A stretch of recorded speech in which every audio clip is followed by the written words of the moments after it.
Iran पे रात में कायराना हमला करके जश्न मना रहे इजराइल को जोर का झटका लगा है। ईरान ने 200 ड्रोन के साथ इजराइल पे तगड़ा हमला बोल दिया है। ईरान की जवाबी कार्रवाई से एक ओर जहां इजराइल की सिट्टी पिट्टी गुम हो गई है, दूसरी ओर उनका आका कहा जाने वाला अमेरिका भी गजब फंस गया है। अमेरिकी राष्ट्रपति डोनाल्ड ट्रंप दावा कर रहे हैं कि उनको इजराइल के गुप्त मिशन की पहले से ही जानकारी थी, तो वहीं दूसरी ओर ट्रंप का असली खेल पूरी दुनिया के सामने जाहिर हो गया है। इससे मिडिल ईस्ट में न सिर्फ हलचल बढ़ गई है बल्कि तीसरे विश्व युद्ध की आशंकाओं का बाजार भी गर्म हो चुका है।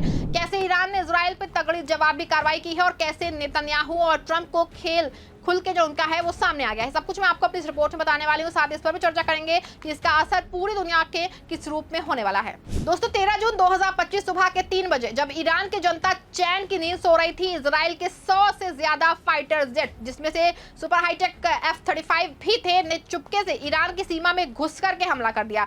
इस हमले को इजराइल ने ऑपरेशन राइजिंग लायन का नाम दिया है, लेकिन असल में ये थी उनकी कायरता की मिसाल। इजराइल ने ईरान के नतांज और फोर्जो परमाणु सेंटर को निशाना बनाया। यहाँ ईरान शांतिपूर्ण परमाणु रिसर्च करता है। साथ ही तेहरान के इमाम खुमैनी एयरपोर्ट के पास भी ये बम गिराए गए। इजराइल ने बेशर्मी से इस हमले की जिम्मेदारी ली और कहा कि वो ईरान को परमाणु ताकत बनने से रोक रहा है।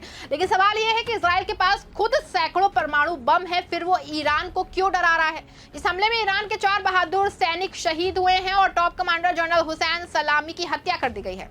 कुछ परमाणु वैज्ञानिक भी मारे गए हैं, लेकिन इजराइल ने जानबूझ करके ईरान के तेल और गैस ठिकानों को नहीं छुआ, क्योंकि वो जानता था कि ऐसा करने से दुनिया भर में हाहाकार मच जाएगा। और सबसे चौंकाने वाली बात यह है कि ये जेट्स इराक के रास्ते आए तो अमेरिका के कब्जे में है। मतलब साफ है कि इस साजिश में अमेरिका का पूरा हाथ था। वहीं दूसरी ओर ईरान ने जवाबी कार्रवाई शुरू कर दी है। ईरान ने इजराइल पे जवाबी हमले में 100 से ज्यादा ड्रोन दागे हैं। इजराइल डिफेंस फोर्सेस ने कहा है कि ये ड्रोन अगले 1 से 2 घंटे में इजराइल पहुंच सकते हैं। फिलहाल ये ड्रोन इराक और जॉर्डन के एयर स्पेस में है। जॉर्डन की राजधानी अम्मान में सायरन बजने शुरू हो गए हैं। टाइम्स ऑफ इजराइल के मुताबिक IDF ने चेतावनी दी है कि ईरान जल्द ही एक बड़ा मिसाइल हमला कर सकता है। आपको बता दें कि इससे पहले आज सुबह इजराइल ने ईरान पे 200 फाइटर जेट से हमला किया था। न्यूयॉर्क टाइम्स के मुताबिक इजरायली सेना ने तेहरान के आसपास कम से कम 6 सैन्य ठिकानों को निशाना बनाया है। इन 6 में से 4 जगहों पे परमाणु ठिकाने भी मौजूद हैं। दरअसल ईरान और इजराइल के बीच शुरू हुई सैन्य कार्रवाई इस बात का संकेत है कि मिडिल ईस्ट में फिर से आग भड़काने की कोशिश शुरू हो गई है।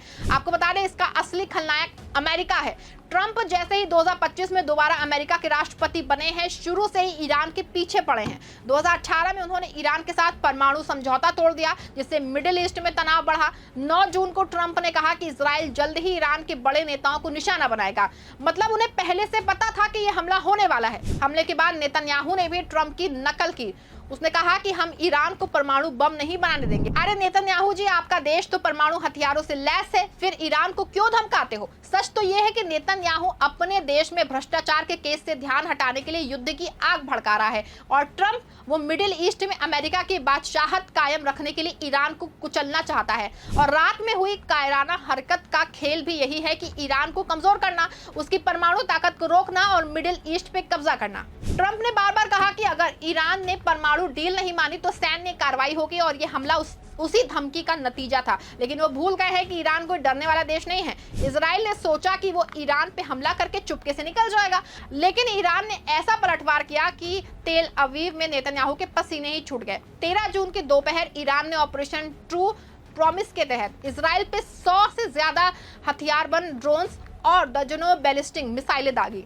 ये ईरान का अब तक का सबसे बड़ा जवाबी हमला था। ईरान के ड्रोन्स और मिसाइलों ने इजराइल के आयरन डोम डिफेंस सिस्टम को चकनाचूर कर दिया। तेल अवीव और यरूशलेम में सायरन बजने लगे हैं और लोग बंकरों में छिपने को मजबूर हो गए हैं। ईरान ने साफ कर दिया है कि अगर इजराइल ने फिर से कोई हरकत की तो अगला हमला और भी खतरनाक होगा।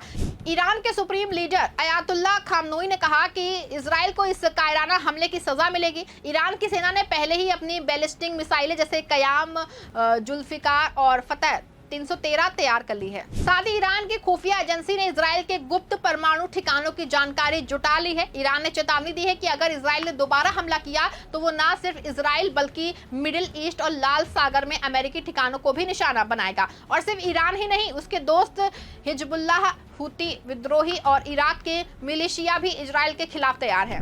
ईरान ने दिखा दिया है कि वो अकेला नहीं है, उसका जज्बा, उसकी ताकत, उसकी एकजुटता इजराइल और अमेरिका की हर साजिश को नाकाम कर देगी। बता दें आपको, मिडिल ईस्ट में ये युद्ध की आग कोई नई नहीं है और इसके पीछे सबसे बड़ा गुनाह है डोनाल्ड ट्रंप। 2018 में JCPOA तोड़ने से लेकर के 2020 में ईरान के कमांडर कासिम सुलेमानी की हत्या तक ट्रंप ने मिडिल ईस्ट को बार बार संकट में डाला और अब 2025 में उसकी नीतियों ने फिर से इस इलाके को तीसरे विश्व युद्ध के कगार पे लाके खड़ा कर दिया है। बता दें आपको, इसराइल का यह हमला सिर्फ ईरान तक सीमित नहीं है।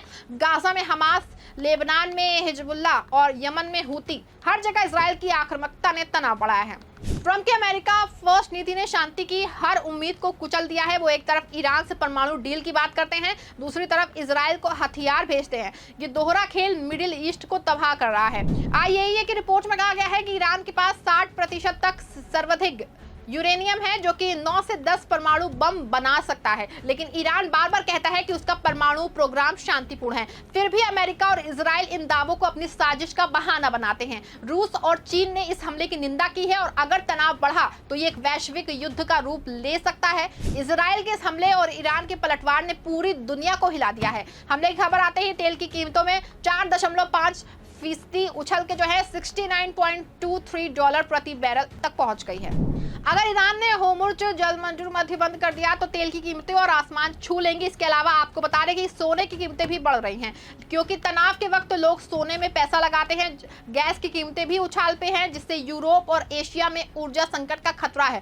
भारत जैसे देश में जो तेल और गैस के लिए मिडिल ईस्ट पे निर्भर है, सबसे ज्यादा परेशान होंगे। पेट्रोल डीजल महंगा होगा, सामान के दाम बढ़ेंगे और इसका असर आपकी हमारी जेब पे पड़ेगा। ऐसे में साफ है कि ट्रंप और नेतन्याहू के युद्ध की भूख की वजह से ना सिर्फ मिडिल ईस्ट बल्कि पूरी दुनिया की वो उसने संकट में डाल दिया है। बता दें आपको, इजराइल और अमेरिका ने ईरान पे धोखे से हमला किया, लेकिन ईरान पहले ऐलान किया उसने कि हम बदला लेंगे। ईरान के सुप्रीम लीडर अयातुल्ला खामनोई ने कहा कि इजराइल को इस हमले के लिए सजा मिलेगी। खामनोई ने एक्स पोस्ट पे कहा कि ईरान की सेना इजराइल को बिना सजा दिए जाने नहीं देगी। ईरान के जोरदार पलटवार ने उनकी साजिश को बेनकाब कर दिया है। ईरान की ताकत, उसका हौसला और उसकी एकजुटता ने दिखा दिया है कि वो किसी के भी सामने नहीं झुकता।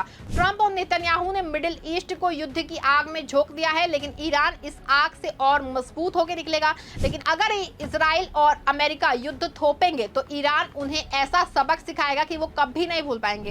आप क्या सोचते हैं, क्या ये तनाव तीसरे विश्व युद्ध की ओर जाएगा या शांति की जीत होगी? कमेंट्स में जरूर बताइएगा। इस वीडियो को लाइक और शेयर कर दीजिएगा।